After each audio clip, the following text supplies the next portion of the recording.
Англис тілін үйренедім эле, бирок кайдан баштайм, эмне кылам деп келген толтура суроолордун баарына бүгүнкү видеодо жооп берейин деп чечтим. Анда эмесе барыңыздар менин YouTube каналыма кош келипсиздер.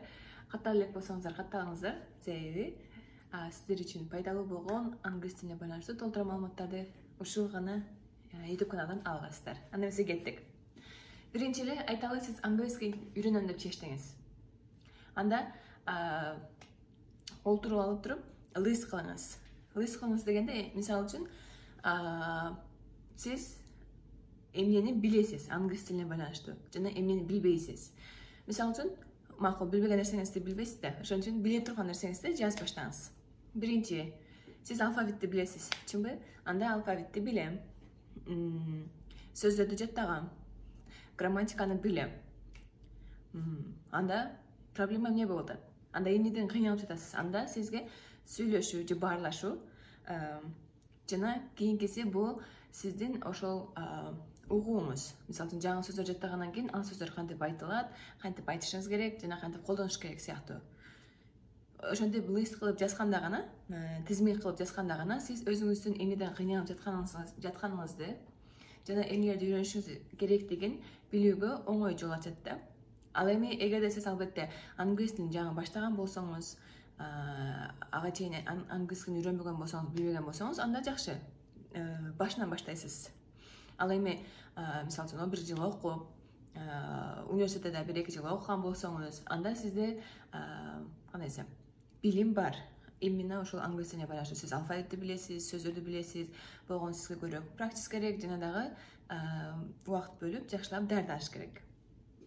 Ошондон биринчи айта турган нерсем, эгерде сиз англис тилин үйрөнөм деп чечкен болсоңуз, анда сөзсүз биринчи отуруп өзүңүзгө лист түзүңүз. Мен эмнелерди билем, эмнелерди билбейм, жана менин проблемам эмне? Эмне мен эмне жагын, кайсыл жагын өнүктүрүшүм керек. Себеби англис тилинде биз жазуу, угуу, сүйлөө жана окуу төрткө бөлүнөт. Ушул төртөөнүн кайсынысынан сизге көбүнчө кыйынчылыктар болуп жатат. Же кайсынысынан сиз мыктысыз, жакшысыз. Эми ошодон сизге кыйналып жаткан жактан өнүктүрүү көбүрөөк керек болот да. Ошол жака убакытты көбүрөөк өткөрүшүңүз керек. Жана дагы колдон келишинче албетте мен эсептеген төртөөнү тең бирдей алып кетсеңиз, бул өзүңүз үчүн жакшы болот. Бирок албетте бардык жагынан мыкты болуш кыйын. Ошондуктан аксап жаткан жагыңызды ошол жака алып келүү жакшы идея деп ойлойм. Экинчи, айталы, сиз өзүңүз эмнеден кыйынсыз, эмнеден артта калып жатасыз, бардыгын билип, лист кылып түзүп алдыңыз. Эми кийинки экинчи кадам эмне? Экинчи кадамыңыз бул именно ошол жактан сизге жардам бере алган нерселерди таап, изденип баштоо. Мисалы, айталы, сиз сүйлөшүүдөн кыйналып аткансыз да, сизге көбүрөөк практика кылыш керек. Мисалы үчүн американец менен сүйлөшүү, ошол сыяктуу. Анда сизге сөзсүз токен клубтарга баруу, же болбосо онлайндан ошол англис тилин билген адамдар менен баарлашуу сыяктуу именно сизге ошол жактан жардам бере турган маалыматтарды таап башташыңыз керек. Же болбосо айталы, сиз грамматикадан кыйналып жатасыз, грамматиканы билбейсиз. Анда сөзсүз, мисалы үчүн курска барып окугуңуз келбейт, себеби акча короткуңуз келбей атат. Түшүнөм. Анда YouTube каналга кириңиз. YouTubeга эле кирип, толтура маалыматтар бар. Кыргыз тилинде, орус тилинде, англис тилинде грамматиканы сонун түшүндүрүп берген каналдар бар. Ошол жактарга катталып алып, өзүңүзгө жакканын тандап, окуп, үйрөнүп баштаңыз. Дагы айта кетип турган нерсе, YouTube каналын көрүп, үйрөнүп жатканда, ал канал сизге сөзсүз жагыш керек. Ошол адамдын сүйлөгөнү, түшүндүргөнү, өзүңүздү тапканга чейин издене бериңиз. Себеби сөтаки өзүңүздүн менторуңузду табасыз, сөзсүз. Ошондуктан эгерде мисалы үчүн сиз үйрөнүп жаткан адамдын голосу же болбосо кантип үйрөткөнү сизге жагымсыз болсо, ал сизге бир гана стрессти алып келет да. Эгерде сиз үчүн сүйлөгөнү дагы, түшүндүргөнү дагы, кылган нерселери жагымдуу болсо, ал убакыттын кантип өтүп кеткенин билбей, сиз көп нерсени үйрөнө аласыз. Кийинки, эгерде сиз өзүмчө үйрөнбөй, мен курска барам десеңиз, анда чечиңиз. Мен ушуларды билет экем, эми ушуларды үйрөнүшүм керек. Буну билип алдыңыз. Анда экинчи сиздин кадамыңыз бул курстарды изденип баштоо. Жакшы курстарды, кайсыл жакта жашасаңыз, мисалы үчүн Бишкек, Ош, Жалал Абад каякта болбосун, жакшы курстарды издеп баштаңыз. Эмнесине карашыңыз керек? Биринчи, эмнелерди үйрөтөт? Сиз билбеген нерселерди кавер кылышат бекен дегенде, ошол сабактарды өтүшөт бекен? Эгерде жок, өтпөй турган болсо, башка жактарды карап көрүңүз. Ошон үчүн кайсыл жакта болбосун, ар түрлүү курстар бар.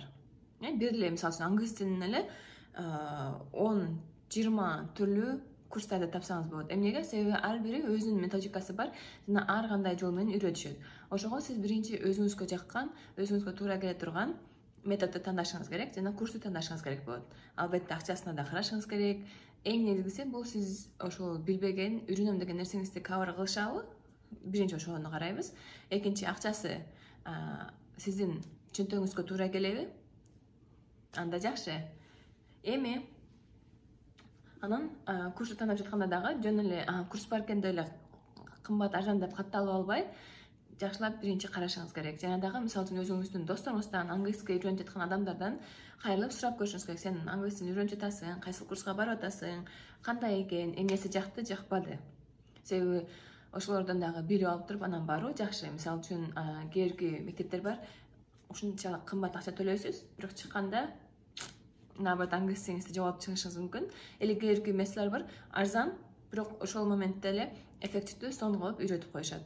Ошого колдон келишинче өзүңүздүн тегерегиңизде жүргөн адамдардан сурап, кайсыл жака барышты, эмне кылышты билип алып, анан дагы издеп баштасаңыз, ошол жакшыраак деп айтмакмын.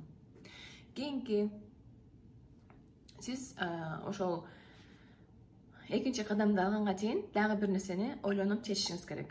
Бул сизге качанкы убакытта үйрөнүп бүтүшүңүз керек. Мисалы үчүн жумушка байланыштуу болгондо биз эртерээк 2-3 айдын ичинде батыраак үйрөнүүгө аракет кылабыз. Себеби жумушта колдонобуз деген ойдо, А эгерде сиз өзүңүз үчүн, үй бүлөңүз үчүн жана саякат, балдарыңызга үчүн же мындай азырынча сизге кереги жок, бирок сиз үйрөнөм деп жаткан болсоңуз, анда ошол нерсеге дагы көңүл бурушуңуз керек.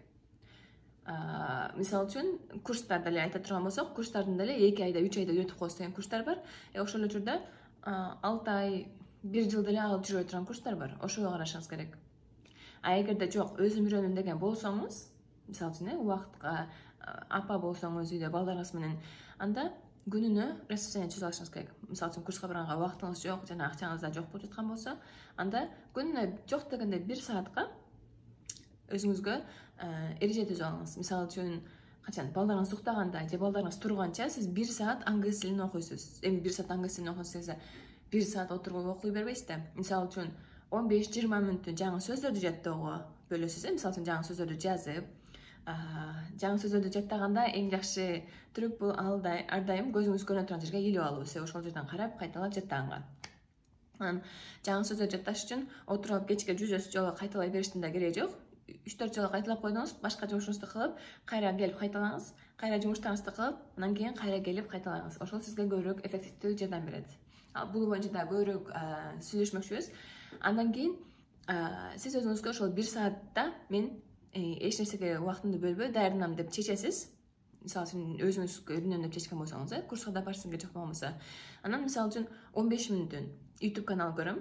YouTube каналдан мисалы үчүн грамматиканы же болбосо кантип сүйлөдү, кантип айтып берди, ошол боюнча 15 мүнөттүн сөзгө жаттайм, жаңы сөздөр жаттайм. Жана айталы 20 мүнөттүн китеп окуйм, үнүмдү чыгарып китеп окуйм. Жана арткан 15 мүнөттүн 20 мүнөт канча мүнөтүңүз калган болсо, ал нерсени сүйлөшүү менен. Мисалы үчүн жаңы сөз үйрөндүңүз, видеолорду уктуңуз, түшүндүңүз. Эми ошол нерселерди ошол 1 сааттын аягында, мисалы үчүн айталы 10 мүнөтүңүз эле калды. 10 мүнөттүн ичинде мисалы үчүн англис тилин айтып баштаңыз. Мен мисалы үчүн бүгүн эмнелерди үйрөндүм деп анан өзүңүз менен өзүңүз сүйлөшүп баштаңыз. Мисалы үчүн today I learned what I learned. I have no idea. But tomorrow I'm going to be able to tell it because I'm learning it деген сыяктуу.